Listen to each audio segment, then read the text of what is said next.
Welcome everybody to Season 7, Round 1 of the RaceFace GT3 Sprint Series, coming to you live from Nurburgring tonight. Will the three-time champion Ryan Ottens be back to defend his championship?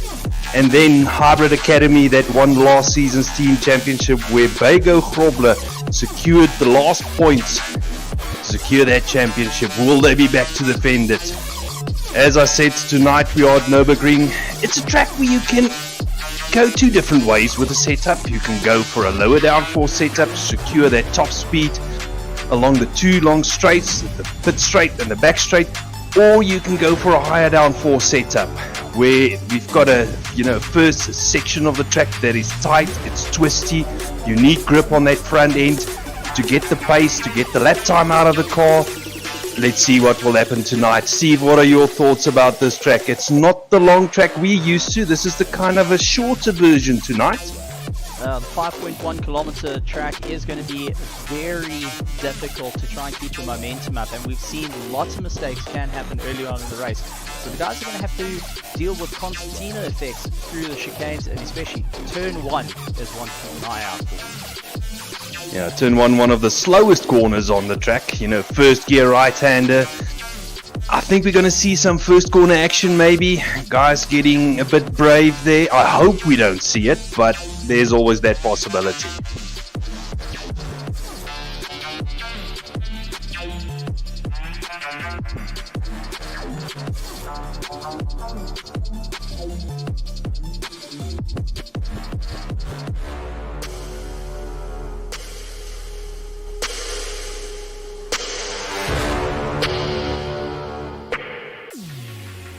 We're also going to have the Genisus Sim2Real Cars series coming out, and they're going to be in the BMW M2.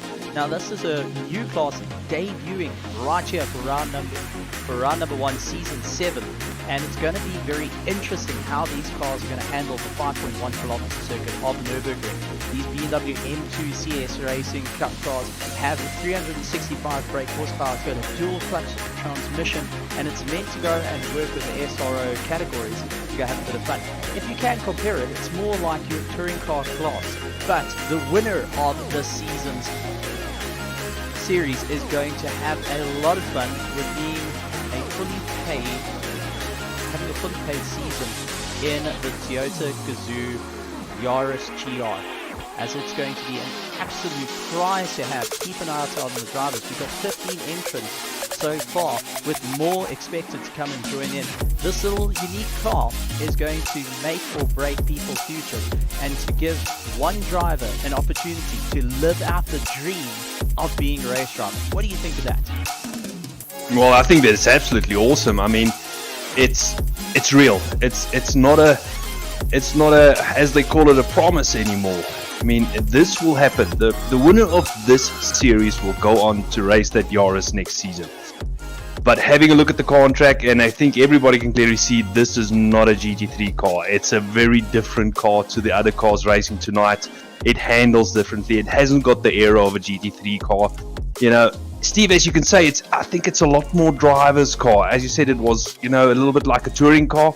Only big difference is this is a rear-wheel drive car, where a touring car is a front-wheel drive car. So it has got that rear-wheel drive characteristics, and both me and you took it out on track, and quite a fun little car to drive.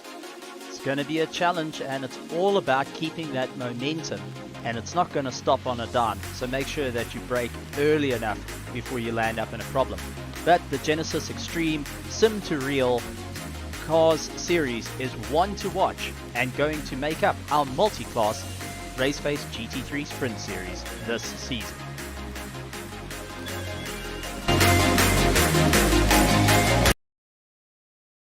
Ladies and gentlemen, boys and girls, welcome to the RaceFace round number 1 of season 7 of our GT3 Sprint series. And we've got the Genisus Sim2Real Cars series. I mean, absolutely mind-boggling. My name is Stephen Koenig, also known as the world's fastest backmarker. Joining me in the commentary box once again is Janneman Price, the world's slowest alien. Janneman, how are you today? Good evening, Stephen. I'm doing well. Yet again, I can't say it's good to be back because we've never done the sprint series. I'll say it's good to be back tomorrow evening. But really looking forward to this. I mean, two different cars on the track, GT3s, M2s, multi-class racing. It's a favorite of both me and you to do multi-class racing because it tends to spice things up. It's interesting. There's different, tactics, different skills that have to be applied to this type of racing than just pure single class racing. That's it. And also with the grand prize for the M2 winner for the Genisus Extreme Sim2Real class, they're going to have a chance to go and drive a full season in a Toyota Yaris GR, which is currently being raced in the Extreme Festival. They're going to get a chance to go and race it for an entire season, which is absolutely phenomenal. We've seen some fantastic racing out of it with Thomas Faulkner, Sean Nurse, and also the likes of Ashley Oldfield. Now we can have one of our sim drivers jumping in to have a bit of fun. But we've also got to talk about the GT3 side of things with the GT3 Sprint Series, of course. Going and having Ryan Ottens, the 3-time winner of the championship, looking to try and defend it once again. It's going to be exciting to see how it all works out. Yeah, absolutely. I mean, winning a championship once is one thing. Twice, 3 times already. I mean, you're not just a one-time winner. Now you're starting to get into that category where legends are made. I mean, we saw the RaceFace video earlier on, and I mean, 3 times a winner. What can I say more? I mean, that needs to be done. Then you've also got the likes of Hybrid Academy that won the championship as a team last season, looking to defend it once again. It's going to be a difficult one because they have gone and split their drivers into the Genisus Extreme Cars series.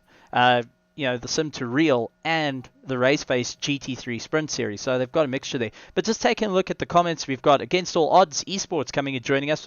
Big welcome to them. And also a big congratulations because they've actually got some fantastic news coming out about driving around local kart tracks. And everyone has a chance to go and do it, which I think is fantastic. We got Peter Oosthuizen. And we have got Kleinans in the box as well. Glad to have you guys here. Do apologize on the recording with the mic being a little bit softer. Still busy trying to fix up a couple of things in terms of editing. But as we wait for driver's briefing to finish, then we'll be jumping into our qualifying, where we're going to see these guys battle out round number 1 here at Nurburgring for Season 7. And I don't know about you, I'm rather excited to see how it's all going to work out, gentlemen. Yeah, it's again, first race of a not just a new season, but a new type of racing. And I have to ask myself the question, how familiar are some of these guys with multi-class racing? Now, I know it's something that RaceFace has done before. They've done multi-class racing before, but I don't think they've done multi-class racing to the extent where there's such a big pace difference between the two cars. I mean, it's not a GT3 and a GT4. This is an M2, which, I mean, as you said in the previous video, it's almost like a rear-wheel drive touring car. Now, you're looking at about, guys are able to get to about they can get down to a 210 or 213 in the cars, which is a very, very difficult thing. Martin Rotenbach also jumping in the chat. Glad to have you here. It's difficult. You're going to look at roughly about 20 seconds difference. So the guys are going to have to contend with that. And that's going to also play a little bit up because you've got to figure out where you can pass, where you can accelerate, where can you box in your competitors, and where's going to be the point to hang back. Because as we know with multi-class racing, the last time we had it was here at RaceFace for the GT4s, and we had the GT3s and GT4s lining up. I was fortunate enough to be in the KTM at that time, and it was a bit of a challenge for the GT4s to actually have their race because you're constantly watching your mirrors instead of watching the race going on. But with a prize so big as it is for the Genisus Extreme Sim2Real, cars series, you've got to make sure that you focus on your race in the same breath as the GT3 RaceFace Sprint Series. you're in for the win. So it's going to be a challenge, as Uli's Gaming saying multi-class racing makes everything interesting. That is a definite. And it's going to spice things up. It's going to add a new dimension. It's going to give the guys a bit of a... You're going to be pairing up your pro drivers essentially with AM cars. So I'm curious to see how this all works out and how they're going to carry the momentum. Turn 1 is the concern of the guys going down into it. Exactly. And, it would be interesting to see, not that we would know it, but if some of these guys in the M2s, would apply the services of a spotter. I mean, that's something that me and you have done in multi-class racing, racing in the slower classes, because if the faster car is 5 seconds or so behind you, you already need to start watching out for it, because it's going to close, that gap quite rapidly, and you already need to start thinking on where you're going to let it pass. Because remember, these M2s are also in their own race. They want to let those GT3 cars pass by losing the least amount of time possible. Same with the GT3 cars. They want to pass the M2s, losing the least amount of time possible. So that's why I said in the beginning, it's a total different kind of racing. There's different, skills being applied here, not just chasing after somebody that's slower or quicker than you and trying to make the pass. There are other cars involved here as well, and that's what makes multi-class interesting, or multi-class racing so interesting. Well, at the moment we're just waiting for the servers to open up so we can jump in and see all the action.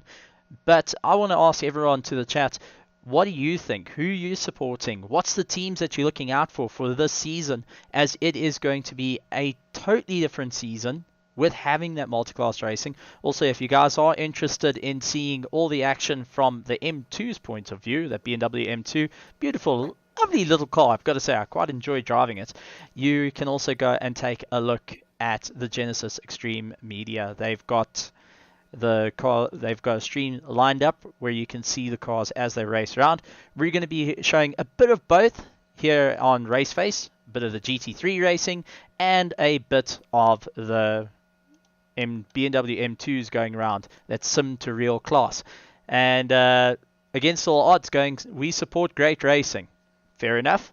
At least, we've got supporting the right amount of stuff.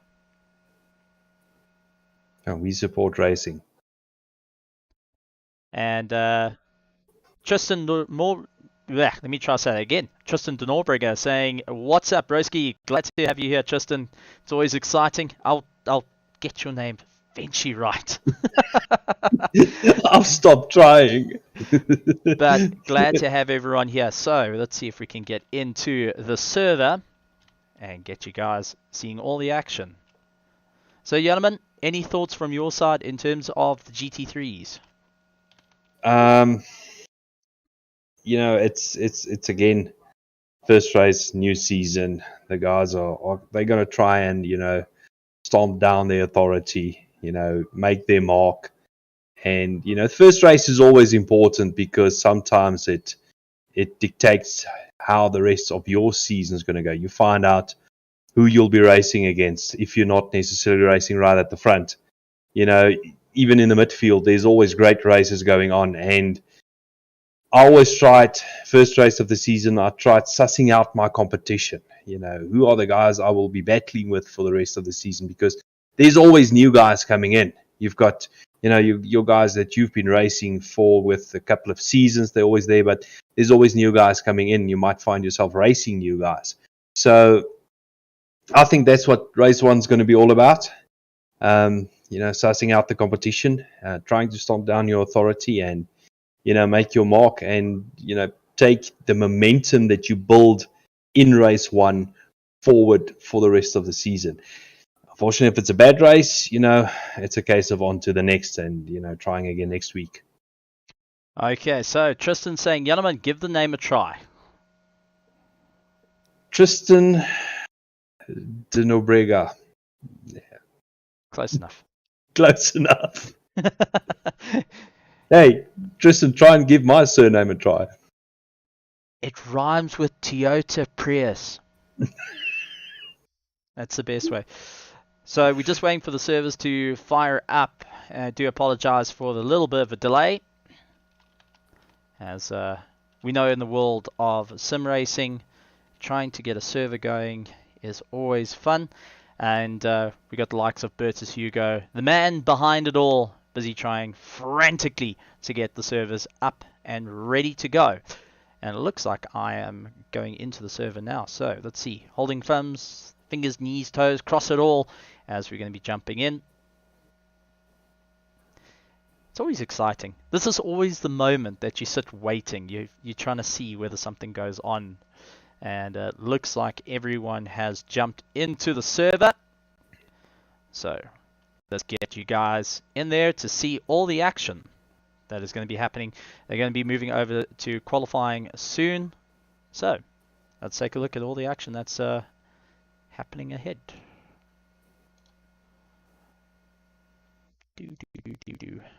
Oh. And there we go. Welcome to Nurburgring. I was nearly said Nurschlag. That's the biggest circuit. That's a slightly longer one. It's just right next door. It's next door. It joins up. It joins up with this circuit. They actually combine the two into one huge, what is it, almost 25-kilometer circuit. I think qualifying, as we see the M2s on track with the GT3s. Now this brings a whole new dimension to it. I mean, you've got a lot slower cars with you on qualifying. You're trying to get a gap to do your run in. And the thing with the M2s compared to the GT3s are, you need a good 20-second gap to the car in front of you to try and put up a clean lap.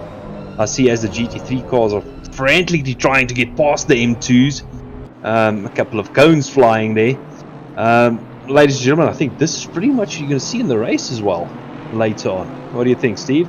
I think there's going to be marshals getting very cross with it. And Tristan saying, nailed it, Yellowman. Looking forward to some good racing tonight. Oculus Racing. Just got to point out new father, that is Devin Delport, going and saying, if Guillaume is racing M2, he might be the one to watch out for. Well, let's take a look. We got Ryan Ottens is actually in the M2, so he's not going to be defending his crown in the GT3 Sprint Series, but he is jumping into the Genisus Sim2Real Cars Series class. Then we've got Tariq Adam, also a big name that we've seen in the GT3s. We've got Christopher Radloff jumping in as well, followed by Grant Findaley. We got Ruan Kleinans, Jean Leroux, Hannes van Wyk, Chris de Santos, Kurt Glashkin. We got Keegan Sanderson, and a little bit further down we got Michael Leroux, followed by Chantal Hassan, Michael Prinsloo, Javin Tarika, Christian Oosterhuis. We apologize for getting these names horribly wrong. I'm butchering them as we go. Jean Kleinans. Yeah, doing a good job of it. Stefan Coutier, Gerald Fleury, and Ryan van Wyk rounding out our Sim2Real class. So interesting there. Ryan Ottens going and jumping out. He's gone into the BMW and looking to try go for that grand prize of becoming a race driver in the Toyota Yaris GR, not in a Prius. Sorry, gentlemen. No, it's fine. I'm not related to a Prius, so it's cool. You could be. If you guys, if the audio is all okay for you guys, please do let us know. And taking a look at our GT3 track, we got Tianus Bertha in the McLaren. Glad to see another McLaren out there. We got Henry Mayer, he's going out as well in the Audi. He's going to be joined by Alan Patterson, as we saw him doing quite a number in the Aston Martin in practice. He's hoping to climb up through the ranks, and also a Pro-Am GT3 series the Thursday night. Pro-Am champion looking to try and defend it once again, so getting some practice in the old Aston. Then we have got Mac van der Merwe, who's just ahead of him, who's going to have a bit of fun out there. Ryan Ottens just letting the guys go. Then we've got WT Bertha cruising around as well, looking to try and make an impact in the Aston Martin. Seems like the Aston's come back with a bit of resurgence. Bego Krobler is out there as well in a Aston Martin. Yeah, it's actually something I wanted to mention to you. You know, there's all of a sudden a lot of Astons back this season.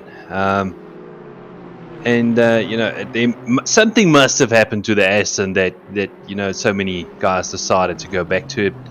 Aston, one of my all-time favorite GT3 cars. It's the car that I started racing in ACC.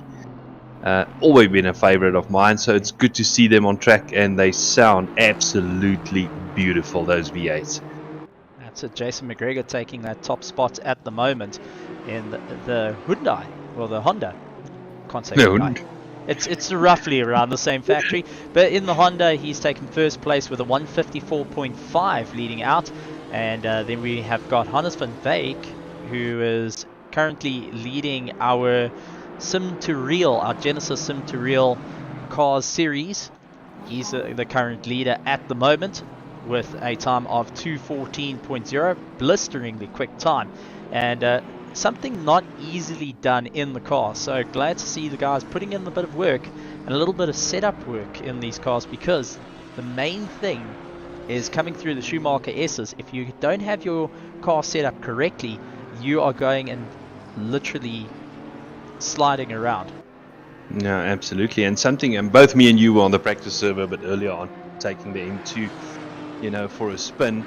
What I found out, you know, if your setup is not dialed in, you can overheat those front tires fairly quickly. And, you know, that makes understeer absolutely horrendous on that car. It just does not want to turn. So, as you said, good to see these guys have put in the work with the setup. And I think it would be interesting to see, as the race go on, how the tire management on these cars are compared to the GT3 cars. Well, I think the front tyres are going to take a bit of a beating around the circuit, and Jason McGregor once again putting in the quickest lap time overall, and first of the GT3s, 154.07. It's going to be an interesting battle. I think you can keep some close racing with the cars, but your front tyres are going to wear out, so you may need to try and be a little bit easier. Thankfully, they don't have to do pit stops as like our Thursday night, and that might change things up of how long can you carry those tires around, especially with the GT3 cars such as Nkube that we just jumped on board with, you know, going and having a bit of fun there. Grant Findaley is currently in first place of our Genesis Extreme Sim2Real class, and he's hoping to try and maintain it as quick as possible, and immediately drops down into third as Jean Clénance in the beautiful BMW, the purple, going and showing off quite well, with Hannes van Wyk right behind him. So interesting to see these guys having a bit of fun. Close time set between them. Christopher Radloff seeing in the quickest time of a 2:11.7 as his quickest in the class. So we take a look at Kirk Gloshkin having a bit of fun as well. Moving up through the field, Mac van der Merwe currently in second place with a 154.7, and 0.7 seconds behind the leader is nothing to scoff at all. No, not at all. I mean, you know, one thing we can hope for is for it to be a close race, and you know, looking at those times, you know, especially at the front of the field, it's got the potential to turn into a very close race. I mean, as you mentioned earlier, there's no pit stops, so this is from green light to checkered flag racing. The only time you pit is if you pick up damage and so forth. But one thing I just want to go rewind quickly, Stephen. You mentioned the front tires and so forth on the BMW, and apologies for mentioning touring cars again, but do you think we'll see a similar thing as we see in touring cars, where, you know, as the race goes on, you still see the close racing, but the lap times tend to, you know, take a bit of a slump towards the end of the race? It's going to be a difficult one, I think. The drivers are going to have to work out what they're going to have to do to make things a little bit better for them, a bit more comfortable. Martin Rotenbach saying perfect, so audio seems to be in check. Thank you very much, guys. but one comment that has come through is saying it's a full field. Chris Santos going in a bit of a side-by-side battle, but I have to agree, it's lovely to see a full field for the Wednesday, RaceFace GT3 Sprint Series, along with the Genisus Extreme Sim2Real Cars Series as well, jumping in. And it's a debut race, so it's all about making that big impact with a big reward at the end of the season. I mean, absolutely. This is going to be a busy track tonight. You're going to see cars literally all over the track and close racing all over the track. We must remember these are basically two races in one going on at the same time on the same track, two different cars. So I hope me and you can keep a track of it. And sorry for saying it, but that M2 looks cute in front of the M4. Half the width, half the length. That M4 just looks like a monster behind it as it passes now on the track. It's got a better looking nose than the M4. I was waiting for that one. That's all I can say. It's got a better looking nose than that horrific beaver teeth. Let's see if we can find one. The beaver teeth in front. Stephen, I just want to ask you a question. The last, if I'm not mistaken, the last GT3 race you did, in which car was that again? I was in VR, so I could not see the front of the car. Okay. For good reason. Neither could I. That's it. I am quite thankful that I couldn't see the front of the car. But yes, the beaver teeth of Justin Lotus in the Hybrid Academy, looking to go and carry the name forward. Currently lying in 6th place with some great lap times. Quickest lap time of a 155.3 around the circuit. That is exceptionally quick. But he just needs to find a little bit more pace to catch up to Alan Patterson in the Aston Martin, doing a 154.9 just ahead of him. So now I've got to bring up the question, do you want to be on the inside line or the outside line when it comes down to the heading into turn number 1 for the very first time? Straight answer, outside line. I prefer the outside line because it gives you a bit more options should something go wrong. I always tend to prefer the outside line, not just on Nurburgring, but on on all the tracks that got a bit of runoff on the left hand side in this case, because should something go wrong on turn 1, you can go wide and hopefully stay out of trouble and carry on your merry way. Where on the inside line you can get boxed in a bit, and makes it a bit more difficult to avoid contact should there be any accidents in turn 1. And also going and saying beaver teeth hot. I think you might want to get some glasses for that. That is definitely not the most prettiest look, but the differences between the two BMs is massive. You cannot deny it. The BMW M2 CS2 only sporting 365 brake horsepower compared to the likes of 600 horsepower of its bigger brother, if we can call it that. Grant Findlay just ahead. He is currently lying in he's towards the bottom of the class. So unfortunately not getting the same run, but just taking a look how competitive the times are. Hannes van Wyk currently leading out the class with a 2:11.5, Christopher Radloff a 2:11.7, Ryan Otten's doing a 2:11.8, Tariq Adam following up with a 2:11.87, and then you got Kirk Glashkin doing a 2:12.2, Michael LaRue doing a 2:12.2. I mean, it's a very, very close field. And if you take a look back up to our GT3s, Jason McGregor doing a 154, followed by Henry Mayer doing a 154.3, followed by Mac van der Merwe 154.7, Bago Krobler 154.8, Alan Patterson 154.9. Something tells me guys have been practicing a bit to go for the championship here, and having these two different races is going to make things rather interesting, but very, very close fields in terms of time. So I think the action is going to be incredible. That's the potential that we might have here. You might have the top 3 GT3 cars running very closely, or top 4, top 5 in this matter, or in this case, closing in on the top 4, top 5 M2s racing very closely together. Now those 10 cars need to get past each other, safely and as quickly as possible without losing the least amount of time in both cases. And that's what makes this interesting. What I've got to also put out is a lot of people used the RaceFace GT3 Sprint Series as a warm-up to the RaceFace GT3 Series, which is coming on tomorrow. But it's now developed into something more. The RaceFace GT3 Sprint Series has got a following. Guys are giving it everything they got. It's no more just a warm-up as it used to be. And now that we reach Season 7, you see the guys becoming more and more focused on making that proper sprint setup to go and duke it out, which is absolutely phenomenal to see. And I love to see guys just taking the championships a little bit more seriously. I mean, that's exactly what I used to do. For the viewers that don't know, I used to do the GT3 championship. I was pro once in the pro championship, but I used the sprint series on Wednesdays for practice, purely because I could work out what the car would do over 45 minutes, on a set of tires, in terms of those things. Will the tires last me halfway through the race? I wouldn't say I didn't take it serious, but I used it as a practice run, and I think that was back in the day of Season 2, Season 3 of the sprint series.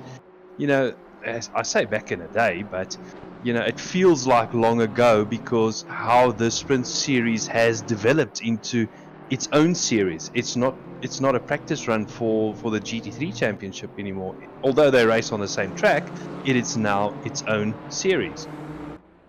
Well, just taking a look, we got just over 4 minutes left of the qualifying session. The guys are still circulating. I think at this point they're just trying to get used to one another, having the two different classes there. Something that hasn't been done in RaceFace for quite some time. We used to have the GT4 and GT3 mixed class racing, which unfortunately fell to one side. But that's been a while. That was on the early days when they started out. But now it's turned into this massive thing where the guys have got two substantial fields for both the Genisus Sim2Real cars series and the RaceFace GT3 Sprint series. So just trying to get used to one another, seeing where they can pass. Do you think there's a little bit of work going on? And then also the communication amongst teammates, because we've got to remember we've got teammates racing in both classes. Do you think that's also going to come into play? It might help teammates get past each other, more effectively and more safely, if you want to say that, because there might be that communication, or not might, most possibly is the communication between the two drivers, racing. So very much like, should they be racing in the GT3 class, and the one car might lap the other car, they can communicate. Same would be for this. I mean, they can work out how quickly the one car is gaining on the other car, very quickly in this case. But as we see on screen, that was an excellent pass, or an excellent example of a GT3 passing an M2 without any driver actually losing time on track. And this is what we'd like to have a chat to you guys at home. Which class are you looking forward to? Which is going to be the main class that you feel is going to take the spotlight for the season? Is it going to be our GT3s, or we're going to have to give it to the brand new baby little M2s of the Sim2Real? William Wentworth also coming down, and this is a beautiful shot. And you can see the downhill onto the brakes, heading into turn one. Very, very tight hairpin, and you just got to try and keep it all together. Go too far much on the inside, you can go and cut the course, or if you go too wide, you're going to go straight into the marbles. As you take another look of Bernard Barkhuizen coming down. And just another thing to bring in is where the braking markers for these GT3 cars. They're braking at the 100 meter board, where these BMW M2s, the Sim2Real cars, are actually braking at 150 or just after 150 to try and slow them down. No, and that's something that the GT3 cars must take into consideration. And it's not a case of both cars are going to hit the brakes at exactly the same time. The M2s are going to brake before the GT3. So you mentioned earlier that the guys are just getting used to each other. So ideal would be that the GT3 car moves to the inside quite early, and negates the danger of running into the back of that M2, because the M2 is going to brake, not only be 40 to 50 kilometers an hour slower on the straight, but he's also going to brake earlier than you for turn 1. Those are the different things to go and consider. Musa going and saying the M2s are going to be the one to keep an eye out for. Looking how close they are, I can't dispute that. But we do have the close racing up at the top end of the field for our GT3s between our little Honda. That's I'm glad to see the Honda out there once again. It's really exciting, beautiful looking car, and has proven itself once again. We also got a Ferrari and a Porsche racing, but a lot of Astons, McLarens have now started taking a resurgence, which is always great to see. And guys going and tinkering around, but unfortunately no Big Ben to go and cruise around the circuit. Seems like it's not getting much love for this season. Yeah, I think personally, I think the Bentley's past its prime. It's a bit old. Not that you can call a 2018 car old, but you know, so many other cars have come along, like the BMW, and I mentioned in the previous commentary that the BMW is almost the new Bentley. It's a much newer car than the Bentley. It's got a lot of, for me personally, there's a lot of the same characteristics than the Bentley. And you know, although I loved the Aston, I used to race the Bentley for a very long time on ACC. And you know, these days when I do some work on ACC, I tend to drive the BMW. Well, just taking a look as our qualifying is over, so the guys are just getting those final laps in, just trying everything they can to climb up the ladder, and then we'll be starting off with our race. We're going to have a rolling start, ladies and gentlemen. For you guys that just joined us, welcome, welcome, welcome. Glad to have everyone here for the RaceFace GT3 Sprint Championship, including our Genisus Sim2Real cars class. Glad to have them around. And it's going to be one exciting thing. Remember, their prize for the M2s is going to be, if you win the season, you get a full season fully paid, and you get to race a Toyota Yaris GR, which is currently being raced in the Extreme Festival. Well, was, because the season's done for them. Moving on to the 2023 season, we're going to have one of our sim racers jumping into it as we go on Dean Kabasa as he fights his way through. Now, this is where it's going to be interesting. The new GT3 catching up to our M2 BMW, both going and having a bit of fun there, but see how quickly he catches up and has to try and get out the way. Now M2 is also just having to keep an eye on their mirrors. It's a good thing they've got a big ginormous mirror in the middle, but even then the speed difference comes into play, and the guys are going to have to try and figure out what's going to work for them and how they're going to climb their way up the ladder. Exactly. You know, Stephen, you spoke just now about the awesome prize, and it's not something that me and you have spoken to the sponsors or so, or the promoters about, but you know, there is a clause there, and if I'm not mistaken, it says, you know, that the winner will drive the car, but it needs to be tested thoroughly by the 2 commentators first before he can drive it. Isn't there something like that in there? Yes, it's written in very small, very fine print somewhere. Very fine. Yeah, no, definitely. We'll talk to Genesis Extreme about that clause that's written very small there. I saw it under a microscope somewhere. Okay, all right. Well, glad we saw it.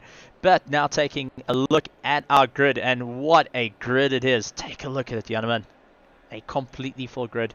And let's go through. Jason McGregor going to be starting in first place. Henry Meyer, Bego Krobler, Sujin Pillay, followed by Mac van der Merwe, Alan Patterson, Grant Sebastian, Justin Lotus, Dean Kabasa, Ty Nukube, Bernard Barkhazen, followed by Darren Miller, Hansi Myberg, Jean Andre Botha, to apologize, Heinrich de Vet, Guillaume Mouton, followed by Werner Skuman, Richard Fanadi, WT Botha, Tanis Botha, William Wentworth, Jason Luck, Bertus Hugo lying in 23rd right at the back of the field. Then we move into our Genesis Extreme Sim2Real class. It's Hannes van Wyk, followed by Ryan Ottens, Christopher Radloff, Tariq Adam, Kurt Glaskin, followed by Jeandre Leroux, Michael Leroux, John Claessens, Ryan Claessens, Grant Findaley, followed by Chris DeSantos, a little bit further down than what he wanted, Christian Esterhaus, Gerard Ferree, Ryan van Wyk.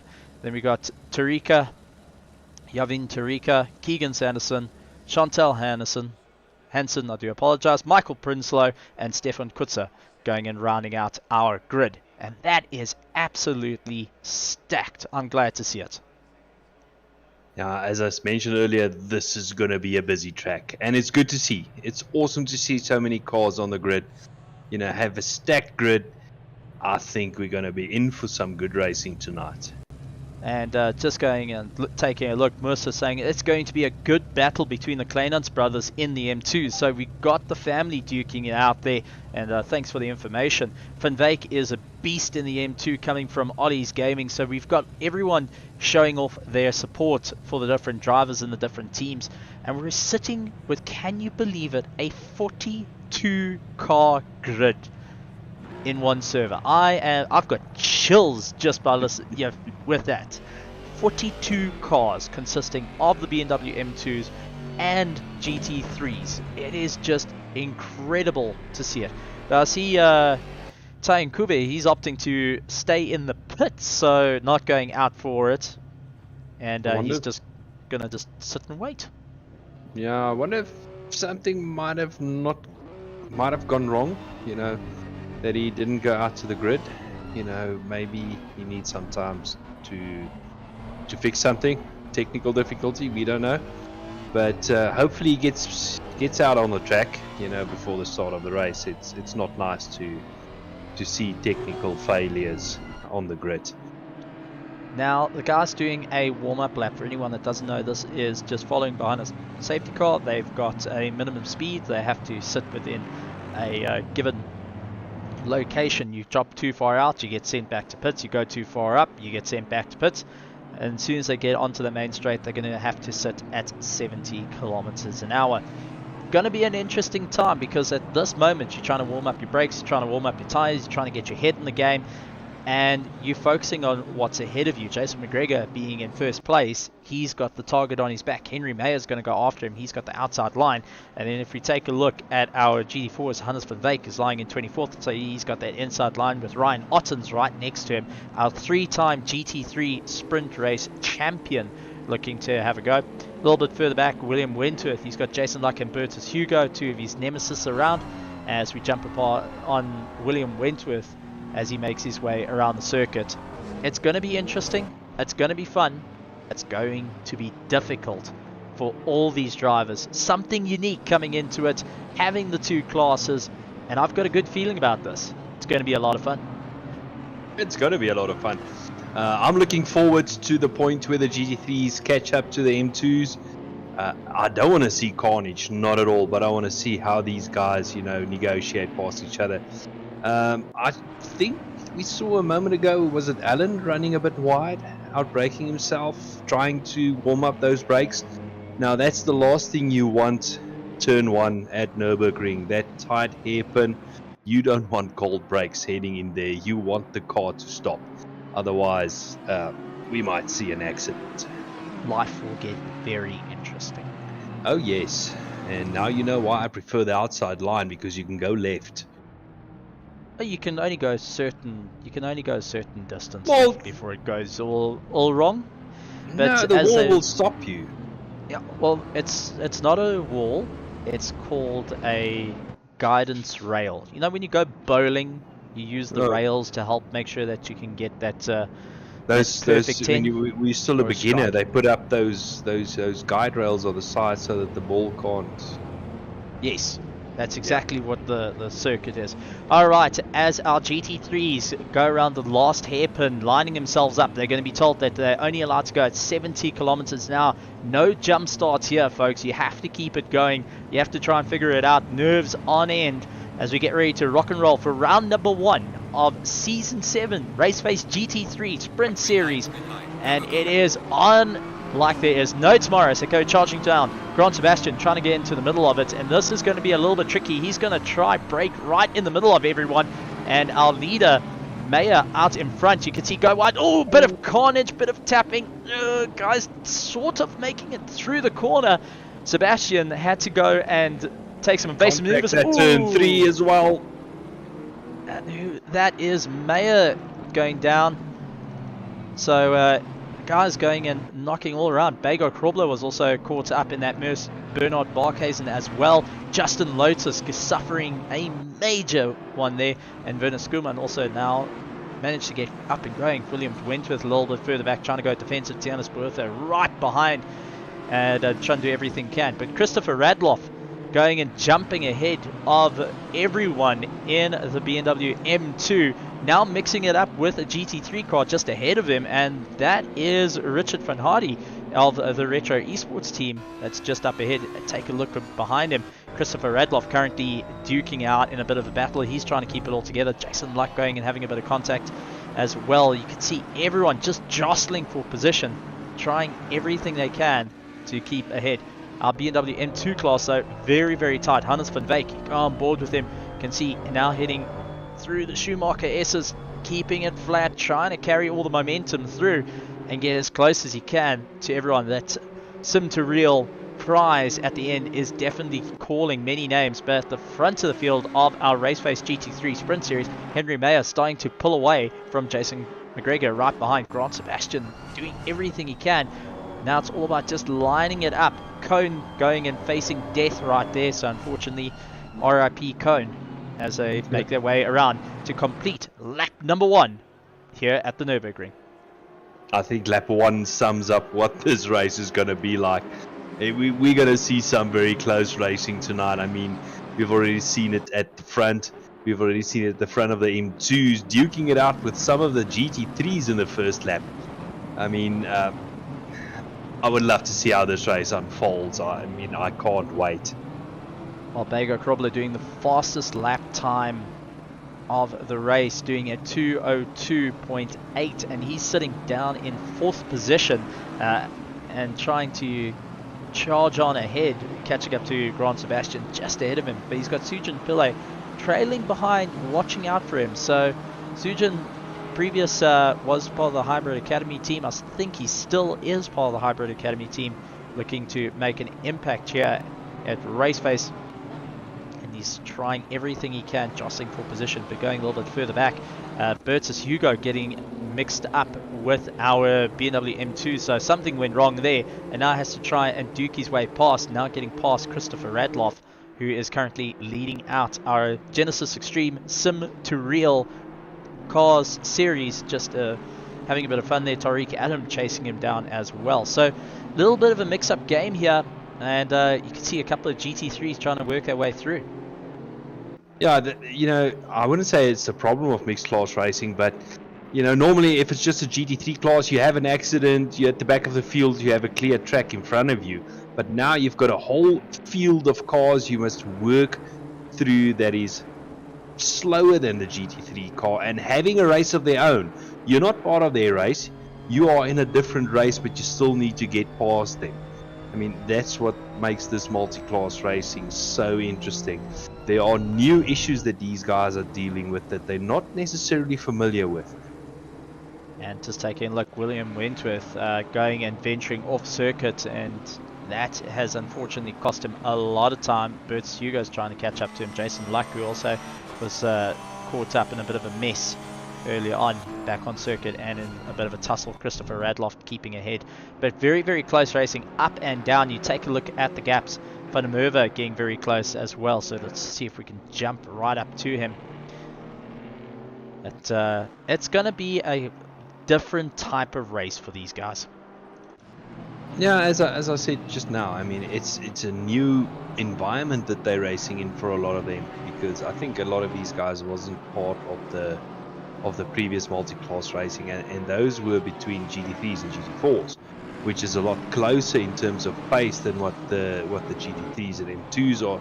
As we see Luck running a bit wide, and that, you know, has allowed Van der Merwe to close right up on his tail, and that's hurt his drive out of that corner. I think Van der Merwe is going to be all over him as we looking on the inside, deciding to back out of it as they go through the hairpin, and oh, Luck runs wide a bit, and Van der Merwe is past. And you can see Jason Luck is not having fun in that Porsche at the moment, just slipping and sliding all over the show, just battling to keep it all in check. And one of the McLarens goes sideways, keeping it out of the wall, luckily. Tennis Bertha, but even further back, William Wentworth outbraking himself, trying to catch up to Tennis, lands up in the dust as well. So guys just pushing a little bit too hard, hurting those tires early on, and that's not going to help them moving on forward. So the guys got to be very, very careful with this as they keep the charge on. Heading back to our Genesis Extreme Sim2Real class, Hannes van Wyk now in the tow, chasing after Kleinans just ahead of him, trying to pull himself along. Remember, they are duking out for third place of class right now, so it is all on like Donkey Kong as they fight their way through. Yeah, I mean, you know, the slower cars, as Van Wyk loses the rear end there a little bit, but, you know, still getting some excellent drive, and he's going side on. Bertha losing it. Was it Bertha losing it there? Now it's Jean Bertha going and losing out a bit of time there. But let's get back to the battle Van Wyk and Kleinans. But the thing I wanted to say is, you know, a lot of people out there think because they are slower, they are less fun to race. A lot of the time it's actually a lot more fun because, you know, the speed allows you to race a lot closer. As we see these guys going side by side, that's Kleinans and whereas that Van Wyk going side by side, it almost looks like they're going 3 wide there down the straight. I mean, that's it. Van Daly trying to get ahead. Looks like he was really pushing as hard as he can to try and get by, but as you brought up, very, very close racing just because of the sheer pace of it. Yeah, I mean, it's sometimes you get a lot closer racing out of the slower classes than out of the quicker classes because the pace just allows the cars to run a lot closer together, as we see currently on track. I mean, they're going side by side through places that GT3 cars wouldn't dare go side by side through there. Some proper racing early on, and Ryan Otten's also in a bit of a battle. He's got Jean Leroux right behind him and Christian Eershaus, and they are really going nose to tail. Ottens, who was the 3-time RaceFace GT3 Sprint champion, now having to duke it out a little bit further down the field for the Genesis Extreme Sim2Real class. And as you can see, he's really trying everything to get away. But Jean Leroux is right on the back of him. Christian just hanging on to the coattails at this point, slipstreaming one another. And this is the worst place you want to be. Kurt Glaskin, who we are on board, just trying. He's going to look on the inside and he's going to make it stick, and, you know, just walk him out to the outside of the track, and that has allowed, was it Leroux, to close up, and let's see what Leroux can do in the slipstream down the back straight. They're really working hard, trying everything they can, but it looks like the gap's starting to open up, not carrying as much momentum, so maybe a little bit more downforce on the car. That's going and helping him out through the tighter corners, but when it comes to our fast hairpins, he's just not able to carry it through. Yeah, it might be downforce, might also be momentum. I mean, these M2s have got a lot less power than the GT3 cars, so you need to carry that momentum through the corner. Otherwise, you know, the drive out of the corner hurts you a lot more than what it would hurt a GT3 car. Well, just take at our leader, Henry Mayer, and he is actually starting to catch up to the back of the field, and that's Stefan Kutzer, as he's going to have to keep an eye on his relative and his mirrors and anything that he can use to just understand that a GT3 car is catching him at a rate of knots. Henry Mayer, though, is going to have to be very, very careful of getting past because Jason McGregor right behind him has done a best lap of a 155.210 and getting very, very close. Heinrich de Wet now battling it out as well on screen, so the guys are really having to work a bit harder to go and climb their way through the ranks. Yeah, exactly. And I mean, look at the close racing we have with Kleinans, Van Wyk and Leroux. I mean, and we've seen that, you know, group of GT3 cars, and that's what I mentioned earlier. That group is going to get past this group that is in their own race. It's going to be a difficult one, and it's going to be you have to be mindful of each other's races, and that's the difficulty into it. Our leader's starting to make his way a little bit closer, Grant Sebastian currently in 3rd place. Jason McGregor out in 2nd place. Bego Krobler, who is currently in 4th place and trying to make his way around. Just ahead of him, though, looks like it's Nkube. That's no, that's actually Grant Sebastian who got caught up, and now has Bego Krobler in the Aston Martin chasing him down. One of that's running wide. Yeah, that is Stefan who goes out wide. Unfortunately, getting caught up in the GT3 battle has not helped the case, but Bego has got his eyes firmly set on Grant just ahead of him, trying to figure out how he can get by, utilizing that Aston Martin's brute force horsepower to just close down the gap. Looks to the inside, just couldn't make it stick, really trying to fight his way out. And let's see, will he be able to go on the outside? Tries to bait Grant, but Grant just holding him back every step of the way. Bego all over the back of him, but just no room to go. Trying to force a mistake out, gets a bit sideways, cross arms, and pulls his way through. Yeah, and that would have, well, he slows right back on him because of the M2, but I would have to say it would have hurt his drive going on the pit straight, but the M2 actually helped him out a bit to close the gap right back up on Sebastian. I'm just taking a look, Jason McGregor right onto the back of Henry Mayer, and this is what you're talking about, working their way through a essentially slower field that's in their own race. The guys are having to be very cautious of it, but this has allowed McGregor to get right onto the back of our leader, Henry Mayer, who's trying everything he can. He was boxed in there behind that M2, and you know that's what we were talking about. That has allowed McGregor to close right up onto his rear bumper, because he was, you know, going through the corner behind the slower car in front of him, and not much he could do about that. And the thing, almost had a GT3 car running into the back of the M2. Who was that? Was it? That's Bego Krobler, who nearly went into the back of our M2s, our Genisus Extreme Sim2Real class, having to deal. Oh, Bego actually landing up with contact. Bego with contact has now gone and landed up in a big problem. Bernard Barkhuizen trying to capitalize on it, but unfortunately one of the cars now just going down through the field. That might have been Kleinant's, as we just take a look at the guys. But my heavens, what a... Yeah, this is what we were worried about, is guys just trying their luck, and unfortunately it's got to run out at some point. Yeah, it's, as you said, luck, and I think impatience might also play a part here, because you must always remember the other GT3 cars and M2s on the track, as we see another M2 running wide there, but they've got exactly the same problem that you have. So they must pass exactly the same car. So what you'll get a lot of the times is the guys get impatient, and I mean, and then they try to make the pass stick as quickly as possible. But you always must remember that, as I said, the other cars on the track have got exactly the same problem that you have. They must pass exactly the same cars. As we can see, Bego trying to pull away, and he is getting chased down by Barkhuizen. So Bego managed to recover, but having a bit of a difficult time there. Justin Lotus also getting caught up in the swamp, and you can see just getting closed down by Miller right behind him, trying to force a way through in that Lamborghini. And BMW M2s are now having to watch their mirrors like an absolute hawk. But if we go to Christopher Radloff, at the moment he's got a little bit of clear air, but he is going to have GT3s closing down on him. He's got Tariq Adams sitting in his mirrors.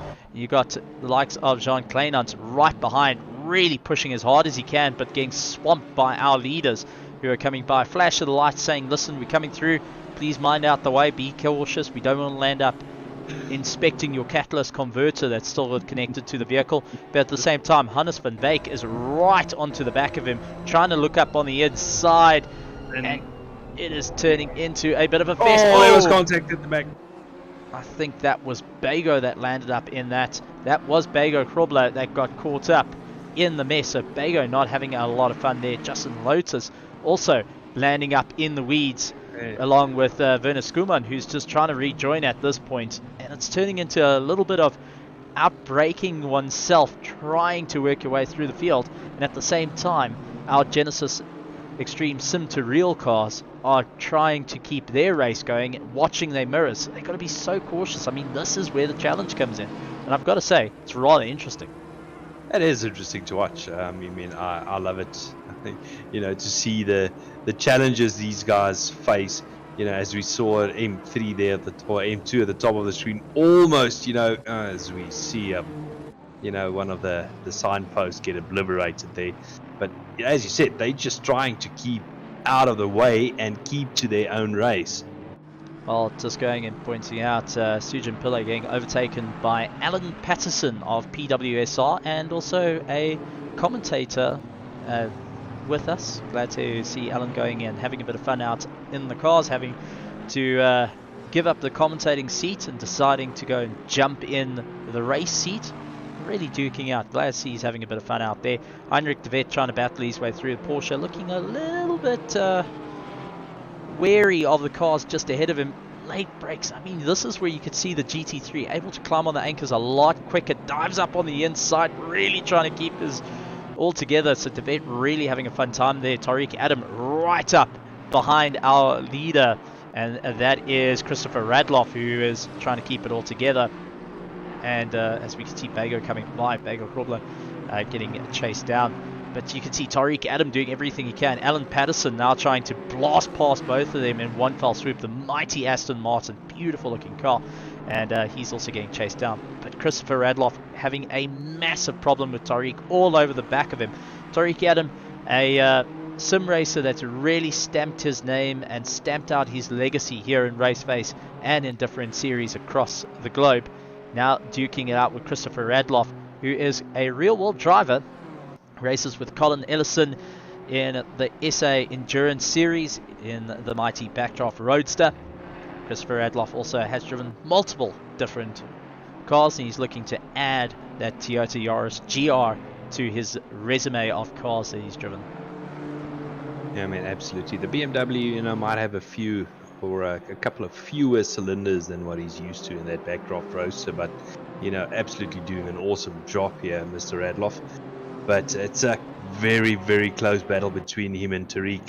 And, you know, at this stage, they are doing an excellent job racing their own race and keeping out of the way of the GT3 cars. I mean, look how closely they are running to each other while GT3 cars are coming past. I mean, that shows you the class of racing that's going on between these two at the moment.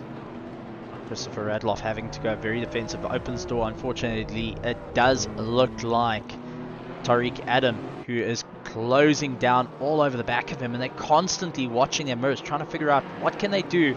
As you can see, the GT3 Sprint Series cars come blasting by. Tianus Bertha actually going in, getting ahead of one of the BMW M2s, and he is currently getting chased down by Nkube, who actually started from the pits, now trying to play a little bit of catch-up, lying in 20th place, but Tianus in 19th place.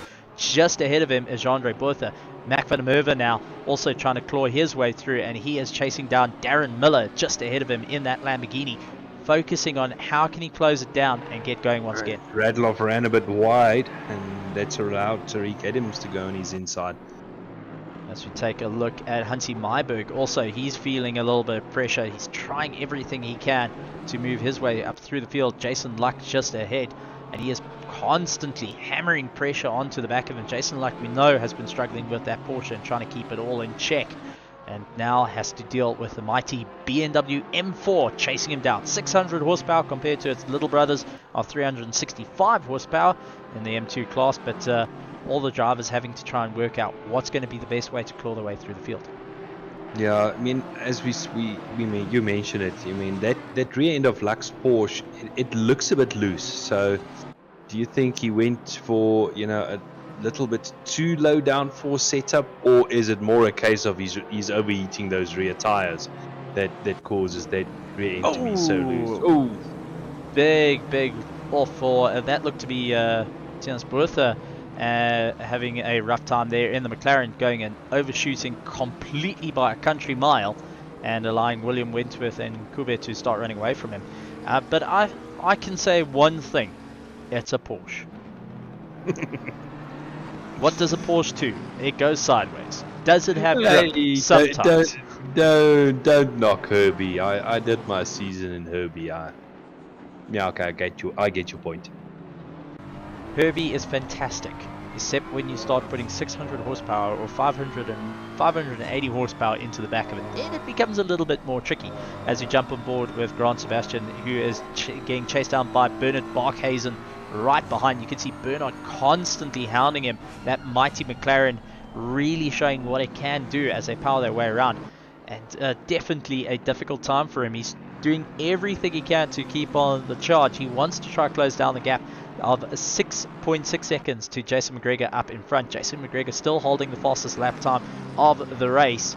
And you got Henry Mayo, who's currently in first place. Grant Sebastian, as we jump on board the lower splitter, and this is quite a fantastic shot. You can see the undulations of the circuit and how the guys are having to run so close over the curbs. Take a look at Richard van Heerden, and he's got a little bit of scuff marks to the front of his car. That retro racing machine showing what it can do as it fights its way through the field. And the guys are having to really work hard here at Nurburgring. Yeah, I get a bit of contact between the two BMWs as they are not backing off. They are running it side by side through the whole course. Is it Nkube and Bertha there at the background? Yeah. Nkube, Bertha, and William Worthford also getting involved. Yeah, as I said, Wentworth now also getting involved, and as we're going down to the last chicane, I think, heading down either last corner or turn one, things are going to get very interesting between Wentworth and Bertha. As it's getting dicey for our RaceFace GT3 Sprint Series, going and sharing a bit of paint there. Gotta rub paint once in a while. They are classified as DTM cars, so it's okay. Contact sport to a point. Peter Oosthuizen in the chat going and saying, geez, this looks like fun. I have to agree, and I'm always a big fan of multi-class racing. I like being the slower car, generally because then people don't look at me all too much, but going and seeing the GT3s maneuver their way through the BMW M2s of our Genisus Sim2Real cars class, they're having a bit of fun out there, and the guys are just properly going at it, hammer and tongs, right the way through the field. Yeah, they're not hanging back at all, and it looks like Wentworth quite quickly opened a bit of a gap as he passed there. We're now having a look at Miller having a fight with Mayberg, is it? I mean, we spoke about this before the race. There's going to be battles up and down the track as Miller now closes up to Wentworth quite quickly. Going and sporting the Lamborghini and having a great bit of fun out there. Nice to see the Lamborghini getting a little bit of love. Very tricky car when it first came out to the ACC servers. It was a very difficult car to deal with. A lot of guys actually couldn't get it all together, and they had to work hard to try and build a setup that will stick.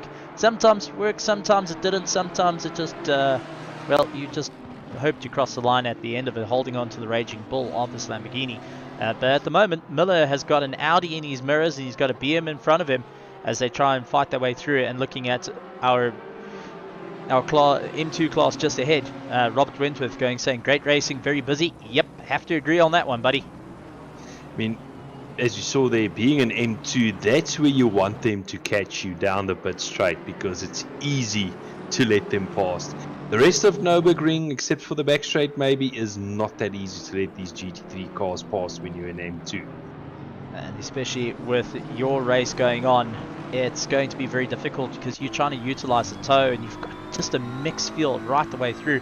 Grant Sebastian holding back the likes of Bego Krobler right behind. Bego constantly trying to push it a little bit onto him. You can see Grant just trying to do everything he can to pull his way through. He sees Barkhuizen just ahead and now trying to battle his way through one of our M2s as it ventures off into the dirt. Bego then comes by and has got a much better drive through the Schumacher S's, trying to pull himself along. Bego trying to go on the outside. Can he make it stick though?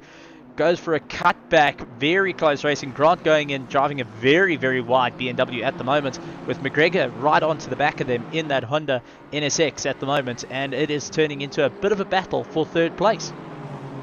You almost said Hyundai again. Yeah, it's roughly the same company. You know, they generally one makes lights, the other one sort of makes other lights. when we go to Circuit of the Americas, you can call it the Acura. Yeah, the same thing. Same thing, but same thing as we've got Sebastian. You know, on the back of Barkhuizen and again going down the pit straight. I think he's a bit far back this time to make the move, unless he's very late on the brakes, which, you know, he is very late on the brakes, but couldn't make a move at that stage as they go through this first, you know, tight and twisty section. You've got this next left-hander that tightens up on you, and they've got an M2 that stays well out of the way as they come past. But, you know, as we got Bago as well following through, and nicely passed by Bago there in the background. But I think this battle between, you know, these three. Oh, contact between, was it Bago and one of the M2s? Bago just piling into one of the M2s, sustaining quite a bit of damage to his car, and I believe one of the M2s as well going to be definitely hurting there. And it's this one, Yavin Turka, who's just trying to keep out the way. Unfortunately, got punted really hard in the back. That looks like Alan Patterson on the side of the track there. I saw a yellow Aston Martin there.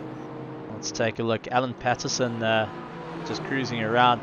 McGregor, well, with DeVette getting past the DeVette in the Porsche, just cruising past him, but turning into a bit of a difficult time for the likes of Bago. He's battling his way through, trying to push his way around, and unfortunately not having a fun time with the likes of DeVette trying to catch up and make his way through the field. You can just see that Honda NSX just ahead of him as they try and get past McGregor, and really fighting tooth and nail. McGregor going and doing everything he can. He's lying in 9th place at the moment and getting chased down by he's lying in 8th place with getting chased down as we jump to Richard van Hede, who at the moment has got a battle of his own. He's having to contend with the likes of Wentworth and Bertha chasing behind. Wentworth deciding to go farming. He's going to lose a lot of drive there, Wentworth. Grant Sebastian making his way around as we jump on board. You can just see this hairpin on onto the brakes, turn it in, try keep it all together, as he is doing everything he can to try and claw his way up into that 2nd place that is lying 1.3 seconds ahead of him for Grant Sebastian. Yeah, I mean, it's sometimes, you know, so tempting to try and push that little bit harder when you can see the position in front of you, and that's where mistakes can also be made, because you might take unnecessary chances getting past M2s, and it might pay off for you, or, you know, it can go the other way and it can go horribly wrong, as we've seen it go horribly wrong tonight.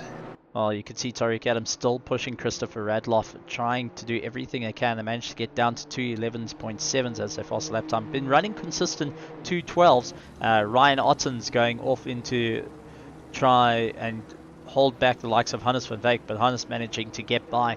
And these little cars are proving to be rather enjoyable in a race, and especially in a multi-class race like this, providing a new bit of a challenge for the drivers in both classes.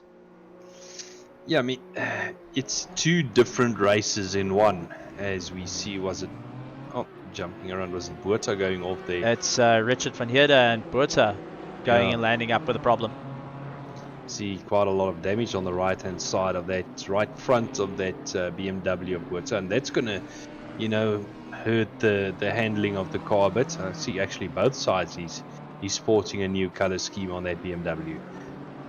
Just going and mixing up the paintwork as we take a look back down to the field. We got Grant Vandelli, he's leading it, going and having a bit of fun, getting overtaken, and Ryan Ottens, who is battling it out at the moment. He's in his own little tussle with Hannes van Wyk just ahead of him, and moving out of the way for one of our GT3 cars, Christopher Radloff, trying to keep ahead of Tariq Adam at this point, and it's just dicing right the way through the field. Whether you're in a GT3, whether you're in a BMW M2, there is no breaking away from anyone. And you can see Henry Mayer at the moment, who's our leader of the RaceFace GT3 Sprint Series, trying to make his way through. He's got Bernard Barkhuizen trying to chase him down, followed by Grant Sebastian, who's also making his way through. Bago Hrobler in 4th place, and you can be sure not having a smile seeing another M2 right in front of him and having to go past the Sim2Real class.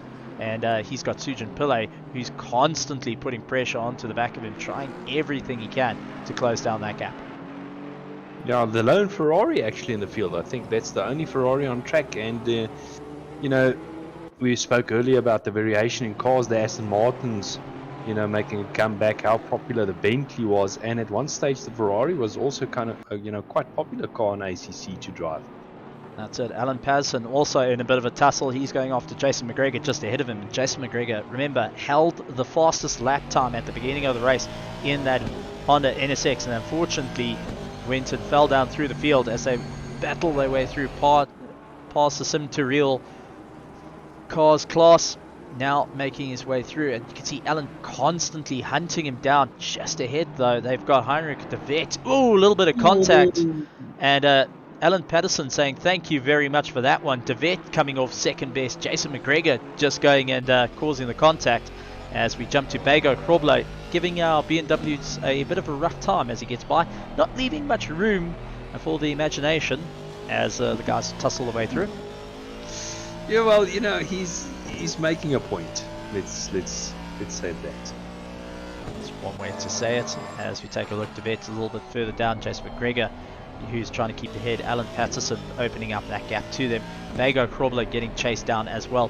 You can see really just trying to tussle his way through. A little bit further down, let's jump into our Genesis Extreme class, and you can see Christopher Radloff leading it out, followed by Tariq Adam. Ryan Ottens, who's currently getting overtaken. Ryan Ottens a little bit further back from them, about 9.2 seconds difference space between Ryan Ottens and Tariq Adam, and that really shows you how hard the front two are pushing to climb their way through the ranks.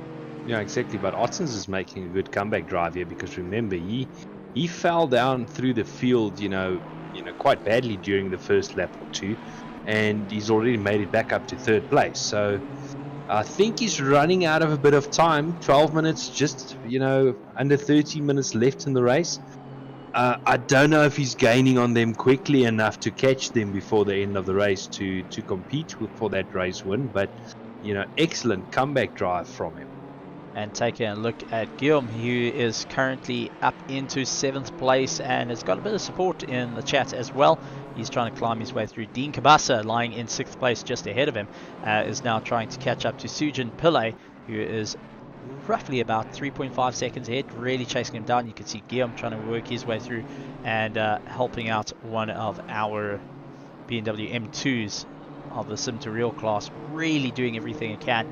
The guys are having a lot of fun out there. It is absolutely fantastic to see everyone going and supporting, having a bit of a good time. 11 minutes to go of our GT3, our RaceFace GT3 Sprint Series, along with our Genesis Extreme Sim2Real Cars Series as well. Round number 1, Season 7. Can you believe it? 7 seasons of this fantastic racing, and the debut race for our Sim2Real car class, which is absolutely amazing. Absolutely, it's been an amazing race so far. Close racing up and down the field. One thing I can't help wondering, do the blue flag marshals get paid extra in a race like this? I think they've just stuck it in the barrier and just leaving it there, not even bothering changing flags at this point. Heinrich de Wet making his way by. You can see how he catches up to the guys and has to try and thread the needle, making his way by. And the guys are really working incredibly hard as they battle their way around. It is absolutely madness out there. But de Wet showing great patience there through that tight section, you know, and giving both the M2 and the Porsche giving it, you know, each other enough space to get through there safely. But and that's what I said earlier, you know, he's got the patience to know he can't pass there, to know that the other cars on the track are sitting with exactly the same problem as him. So well done there. Darren Miller going in, coming by. He's having a great bit of time with his car, looking to try and make a bit of a move, claw his way back through the field. And I've got to say, it's rather interesting to see what the guys can do with the cars. Yeah, it's, you know, we've said it so many times, it's a whole new aspect of racing this, and, you know, you might actually see different guys doing, you know, climbing their way to the top of the field than the normal guys, just purely because they are negotiating traffic better. I mean, we have seen some of the GT3 cars involved in accidents, you know, because of, I can't say impatience, but, you know, trying to make a move stick on an M2. And the M2 might not be aware that he's gaining that quickly on them. Well, just taking a look at their speeds as well, going and averaging around about 160 kilometers an hour around the circuit and powering their way by. And the BMWs can get up to about 210 kilometers an hour at a push, but then you get the likes of these GT3s that absolutely stomp past, going closer to 300 kilometers an hour. And I mean, that's just tells you the pace. I mean, Christopher Radloff, who's currently leading out, you saw him get overtaken by our Lamborghini and didn't stand much of a chance in a straight line. You can't even pick up a toe. You know, as soon as it's passed, it's gone. Not close enough for the pinky toe or the big toe at this point. No. As they fight their way through. Taking a look at Darren Miller, he's up in 11th place trying to claw his way through the field. You can see just working ever so slightly. He's going for Mac van der Merwe, but then you got the likes of Henry Meyer, who from start at the moment cruising around in first place for the RaceFace GT3 Sprint Series. Tariq Adam now onto the back of Christopher Radloff, really pushing him. GT3 cars coming. Is he going to be able to utilize that to help him claw his way past? As they go around the outside, he does not actually go and take a look. Very, very interesting. Being very patient and working with the likes of Christopher Radloff. And considering the prize on the end, I'm not quite sure. It's usually the loaded revolver would be behind your mate's back, but at this point they all seem to be calm and trying to survive the race with 7 minutes and 55 seconds left of it. Yeah, not a lot of time left for him to make a move, but do you think he's just, you know, being patient and sticking behind Radloff and biding his time and, you know, closer to the end, not to be that far off the end, but closer to the end, going for the move? Well, I'm not quite sure of just trying to push him into a mistake, most probably because they're so evenly matched. Both drivers are able to push one another, but take a look at Hansi Myberg, who at this point is holding back Jason Luck by the slightest bit. The Porsche just all over the back of that BMW. But, you know, this is also an example. If you can stay behind the car in front of you and try and make your pass last minute, it lessens the amount of time that you need to defend yourself. So you are actually, you know, having the upper hand at this stage, just biding your time behind the car in front, because you know, you don't want to get past and then have to defend the rest of the race. Kurt Kloshkin busy keeping his nose clean at the moment, and has been one of the few little M2s to keep it all together without having too much of a problem in the race, which is absolutely incredible racing, and well done to him. A little bit further down than what he wanted to be. He's towards the back end of the field of our little M2 class, lying in 35th position overall, and Christopher Radloff lying in 24th position and first of our M2. So way down the field, hoping to try and claw their way around. But just taking a look, Christopher Radloff has done 17 laps to count. Henry Mayer's done 20 at this point. so a slight difference in laps between the two cars. Ever so slightly. There's just a little bit between them. Christopher Radloff trying to pull away from Tariq Adams, so Tariq got caught up behind the GT3s coming by. Ryan Otten's trying to close down that gap as well as he sees him going into the Schumacher S's just ahead. Not trying to get off the throttle. You can see really having to work hard to try and keep it all together. Krista Santos, we haven't spoken too much about him, going and getting egged on by Alan Patterson, his teammate from the PWSR team, to go and race in the Genisus Extreme Sim2Real cars class and cars series, sorry, and hoping to maneuver their way around with Kleinons busy closing down the gap on him. And Krista Santos, not usually in the slower cars, but looking to make a bit of an impact here in the Genisus Extreme Sim2Real cars series. Yeah, exactly. I mean, you know, I've done a lot of racing with Chris, normally in GT3 cars, so it's a very, you know, different challenge that a lot of these guys are sitting with at the moment. And I think, and I predict, and I'm most probably going to be wrong, you know, we're going to see a lot of these guys improve as the season goes on. I mean, as they get used to these cars, we've already said they're very different to GT3 cars. Closest thing you can compare them to is a touring car that's rear-wheel drive. It's a different driving styles. Oh, as we see the Santos going, you know, over the curbs there, and that's going to hurt his drive as he covers the inside line just to prevent the pass from Kleinans as they go down the pit straight. But Kleinans is definitely now going to sit in his toe. Steve, what's the difference in tow between these cars compared to the GT3 cars? Does it have less of an effect due to the lower speeds they carry, or is it roughly the same? It's actually a lot more than the GT3 cars, because think of it this way: the front car has got a huge amount of, it's got to try and push a huge amount of air out the way. So the slower you, now think of it as you're going a lot slower, you're driving a brick essentially, and the tow, you can actually pick up about 5 to 15 kilometers depending on where you are and what the wind speed is. That can affect it, so you can pick up an extra 15 kilometers. So it's better to sit behind the guys right to the end of the line and then go for the pass, where in the GT3 cars they all work on aerodynamics, so you actually want to be in the front to have the most downforce on your car versus getting stuck with no downforce and braking into the corner, because that's going to upset the rear of the car very, very quickly.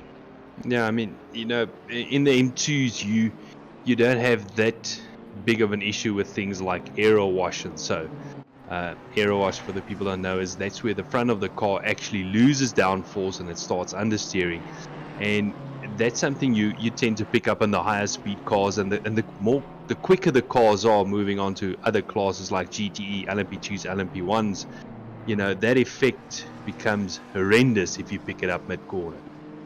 It goes and throws you off, it takes the air off the nose, so you haven't got as much pressure, and also the rear starts stepping out and starts going and saying house to the headlights, which is never a good idea.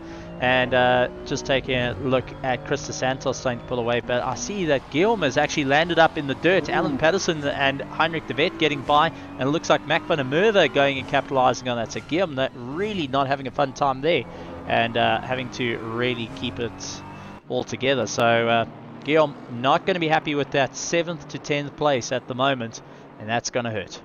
Yeah, with 2 minutes to go, it's, you know, it's a very bad time of the race to have an accident, because there's absolutely no time left to make up positions again.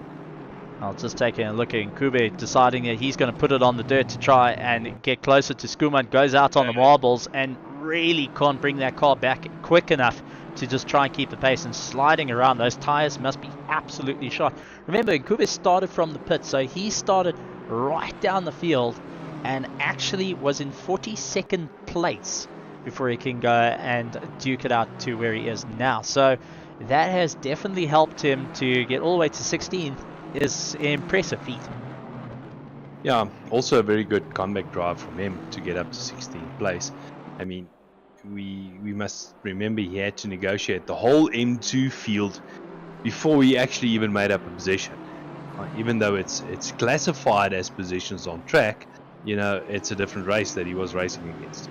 I'll just take a look. We do have one retirement, and that is actually from our Genisus Extreme Sim2Real Cars Series class, and that's Yavin Tarika, who's going and deciding to park the car. They've landed up in the pits, so unfortunately not going to be finishing out, and rather sad to see, unfortunately taking on a little bit too much damage and having to call it quits for the evening.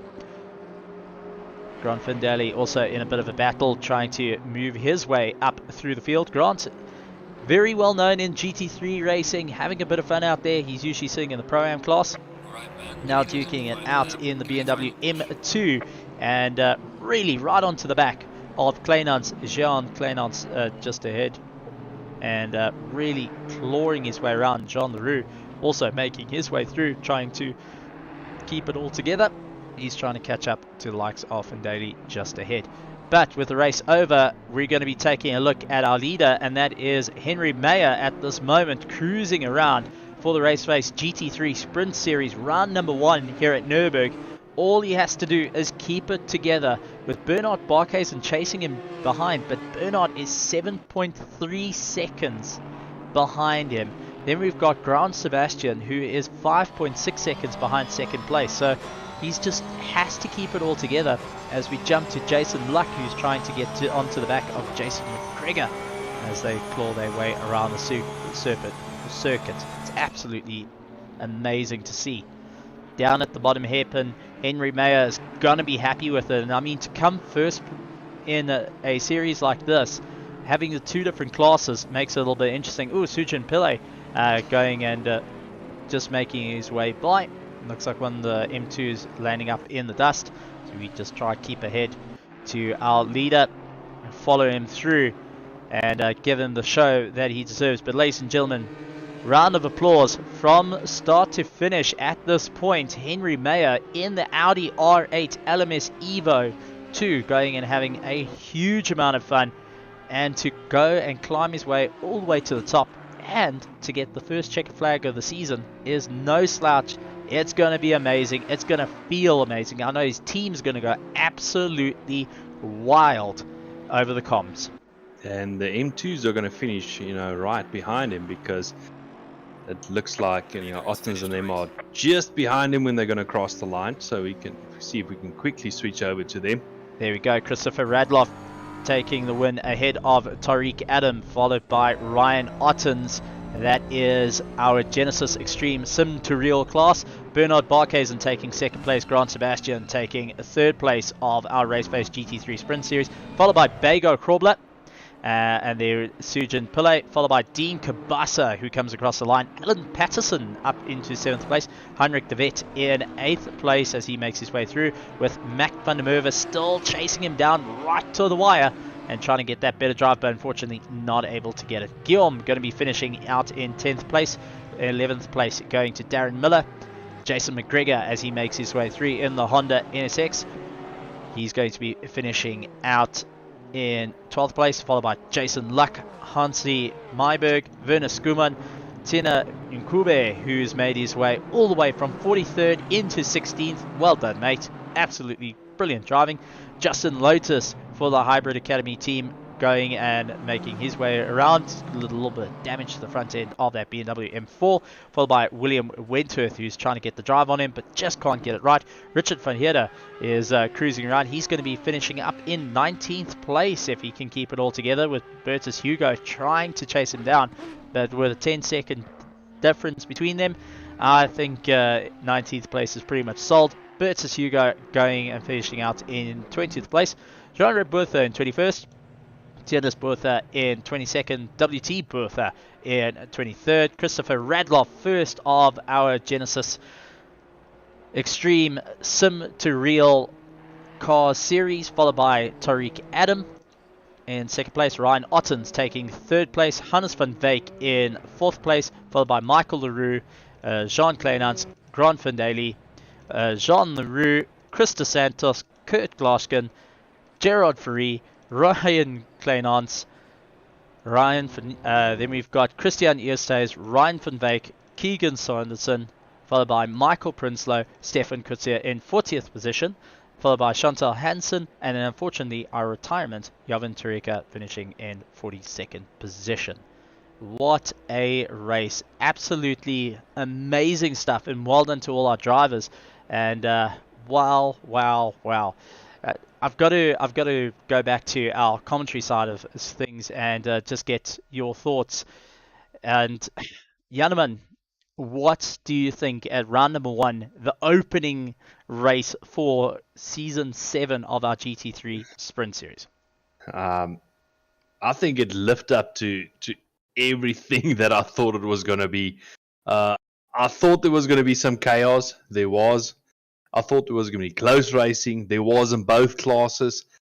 Absolutely brilliant stuff. It makes me look forward to next week. What are they going to get up to next week? And, sorry, I'm a bit speechless at the moment.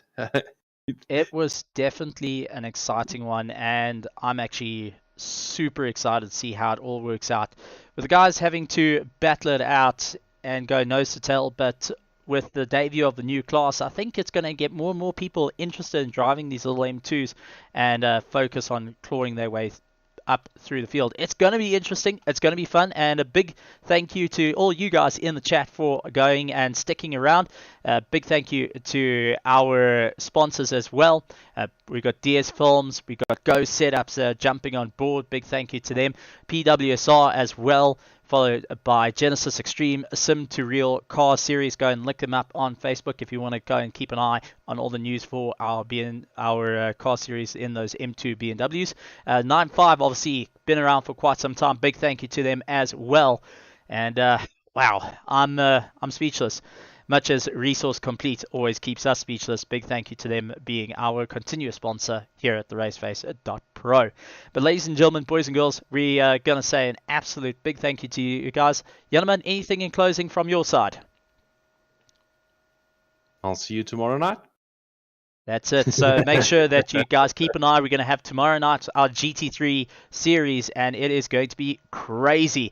Next time, though, next week, we're going to be moving on to Paul Ricard. So the guys are going to be getting themselves ready for the biggest parking lot in the world. I'd have to call it that. It's just a parking lot with lines dressed on it. But we'll see you guys. Thank you very much. Until next time, have a good evening.